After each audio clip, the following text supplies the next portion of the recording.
against the spread for the week. Now we're going to go on to our next segment here. So fantasy starts and sits for week 2. I know, John, you put up the poll on Instagram and such. So do you have any quandaries that you're going to answer for the people? We don't have any disputes on who to start. We get a lot in our comment section, not a lot of replies to the story. I tend to reply to our comments. So for the most part, those have all been answered. But I do have some starts and sits, just guys on their matchups that I think you want to take an eye or keep an eye on if they are on your team.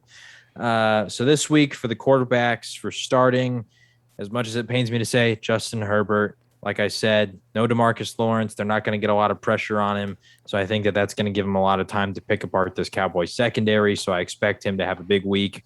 I don't know the odds out there, but I'm taking the over on, touchdowns, whatever it is, unless it's absurd for Justin Herbert. I'm taking the over. Also, Teddy Bridgewater. I mean, we talked about Jacksonville. I think that the Broncos are going to have success here. I expect Noah Fant, Cortland Sutton, some of these other guys to have big weeks in the passing game. So Teddy Bridgewater, I think, could be the direct recipient of that. So if you are in need of a quarterback streaming option, maybe you're having one of these guys that we have on the sits as your starter, and Teddy's out there in free agency, go pick him up. I think he's a reliable guy here. For the running backs in the starting category, we have Chase Edmonds from the Arizona Cardinals. Almost said the Panthers. I think that last week there was a pretty even split between him and James Conner, but overall, James Conner just did not impress me. I felt like between the two, Chase Edmonds made the most out of his opportunities, especially when it came to running the ball. He had less carries, but still had more yards. So I think that he should have success this week, especially in the passing game, because as we talked about, Minnesota, we're not really sure what we're going to get out of their defense, and Joe Mixon had success last week, so I expect Chase Edmonds to do that as well. Also in the starts for running back, we got Mr. Damian Harris from the Patriots. The only caveat here that worries me is that he did fumble last week, and Bill Belichick is a little harsh against running backs when they do fumble. But as I talked about in the reactions podcast, Ramondre Stevenson also fumbled. Ramondre Stevenson also fumbled. So I think that he'll be fine. I think that he'll get the start here. I expect him to have a really good week against the Jets. We saw what McCaffrey was able to do last week. Obviously, McCaffrey is far better than Damian Harris is. But I still think that the Patriots are going to want to run the ball because they have a rookie quarterback, and you don't necessarily want to put him out there having to throw 50 times. For some of the receivers, we got your guy, Jarvis Landry. He had a really good week last week, and Odell Beckham is not playing again. And when Odell does not play, Jarvis Landry, I think he's going to be a consistent starter because he becomes the number one passing option in that offense. And, he's just used creatively by Stefanski. We saw that goal line carry that he had, so I would always start Jarvis as long as Odell was not playing. I alluded to this earlier in the Buffalo Bills versus Dolphins matchup, but I expect Cole Beasley to have some success against the Miami Dolphins defense. I think that with Xavier Jones and Xavier Howard and Byron Jones, I just flipped their names, both guarding the outside guys. I think that Josh Allen could look a lot inside to Cole Beasley, who's going to exploit his matchup. I don't actually know who the Dolphins starting slot corner is. It is not the guy who they took in the first round last year. Everything that I heard on the Dolphins episode was that Dolphins fans were like, no, he's not looked good in camp at all. Why are you guys hyping him up? He had a good season last year. He had good moments, so that's fine. I just figured, but apparently they don't like it's Brian Flores, and he's part of Bill Belichick tree. Like they always find like these late round guys, like right now in New England, J.C. Jackson, who's just balling out. Like they always end up finding these guys end up being better than their picks. Yeah. So anyway, Cole Beasley, I think he'll have success against the Dolphins. The last wide receiver in the starts, Mr. Chris Godwin. I mean, they're playing the Falcons. You could really throw all of the Buccaneers wide receivers here.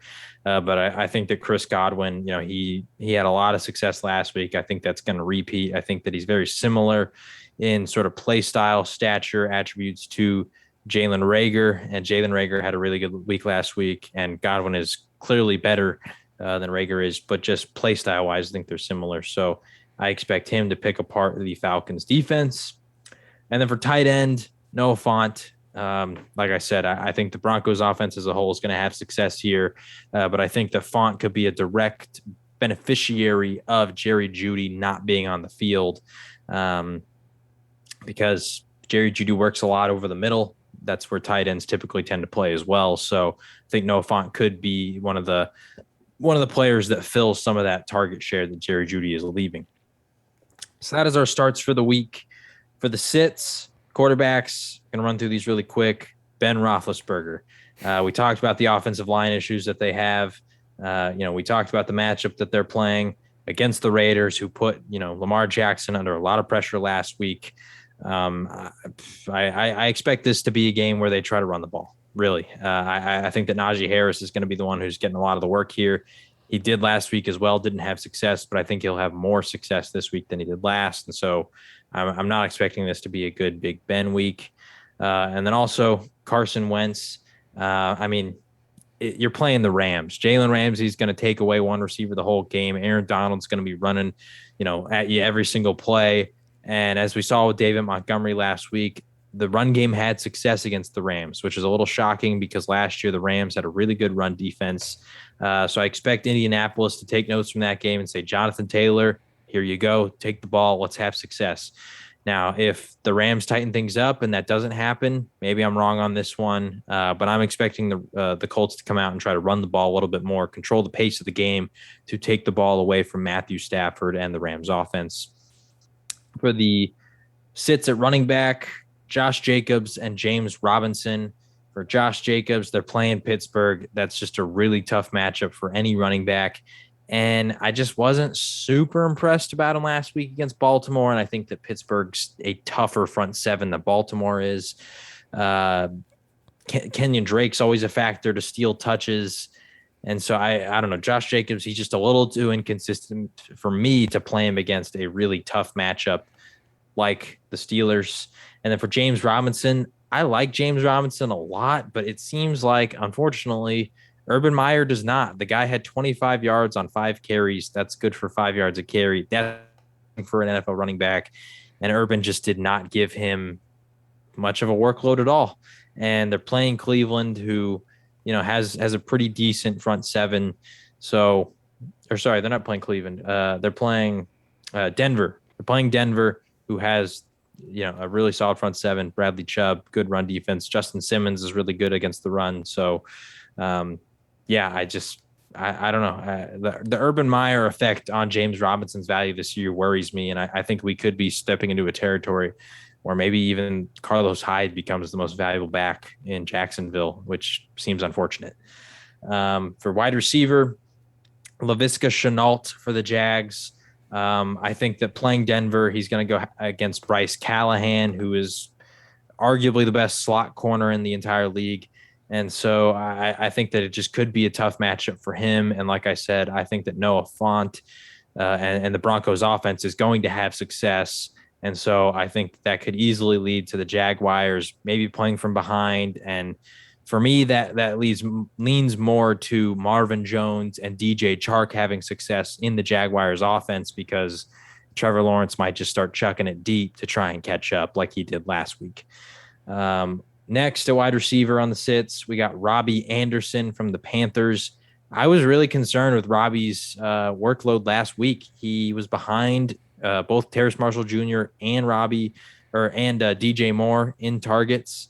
He only had one catch. Obviously, it was a big one for 57 yards and a touchdown. So he put up good fantasy points. But the way that I always play fantasy, you chase targets, not touchdowns. And the targets they were not there last week. And I think when you're playing the Saints, I would imagine that Paulson Adebo is most likely on Robbie Anderson, because Paulson was more so playing on the outside. So I don't expect him to cover DJ Moore. And then Terrace Marshall Jr. between him and Robbie's the more established threat. So, I think that their best corner, albeit not Marshawn Lattimore, but still their best option is going to be playing against Robbie. And then finally, Michael Pittman for the Colts. Like I said, it's the Jalen Ramsey factor. I think Ramsey's going to be swapping between him and Zach Pascal. So it's going to be a tough week for the Colts receivers. You don't really know who's going to boom. And then at tight end, Mike Gesicki. Last year, he led the entire league in plays from the slot as a tight end. This year, they have Jalen Waddle. They have Will Fuller, two guys who are legitimate options to steal targets in the slot from him. Last week, he only played 20 snaps. Their backup, Durham Smythe, my brother-in-law's best man. Shout out Durham. He played 30 more snaps than Gesicki did. And that's because he's a better blocker. He's better in the quick, short passing action. And, Buffalo, they have a pretty solid defense. So I expect Miami to try and get Tua going with that short stuff again.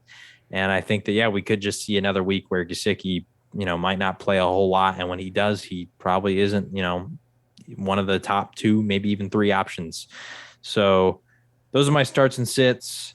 I don't know if you have any thoughts on those guys or if you have any potential questions on your lineups. No, the only potential one I had was that it's already too late though. I put in Dyami Brown, kind of went for the upside play because I lost Gabriel Davis is questionable too. Right, he's going up against Miami. Didn't feel entirely comfortable putting in New England unless I did start Jacoby Myers, but the only one I have is Kendrick Bourne, who didn't have a great week one. Mm-hmm. I just went with Dyami Brown, who I was worried about for a second, but he did just catch a 20-yard pass, so makes you feel better. And I think he just got a handoff. So, he's about to get one. Watching it right now. Okay, so I guess I'm a little bit ahead of you, but not many. I feel like this week is a little bit more like they're less. I think we saw with the picks, it took us less time to make the picks and talk them out because week one happened. We know a little bit more about these teams, and B, I just think because of the schedule, because the NFL really want to make week one really good, and then now week two, it's like you said, we have 3 games where there's double-digit spreads already, so which doesn't really happen that much often. So a little bit of fall from that, but who knows? We'll see how it goes. We'll see how this week goes. But other than that, I got nothing fantasy wise, man. For my end, just can't wait for the weekend, and hopefully this game gets better. But other than that, that is our week 2 picks and our John's fantasy start sit as per usual. Show us love wherever you're watching or listening. Rate, comment, subscribe. That stuff's all free. And then you usually hit us at the plugs if you have any questions, comments, concerns. Like John mentioned, most popular is our Instagram at Shut Up and Ball Pod is the handle there, and then our Twitter and TikTok is just at Shut Up and Ball. We have a Facebook page as well, which is just Shut Up and Ball. But other than that, I hope everyone enjoys their weekend. Hope you enjoy your week 2. And, hopefully everything goes right for you in fantasy. Unless you're playing me or John, then hopefully you lose.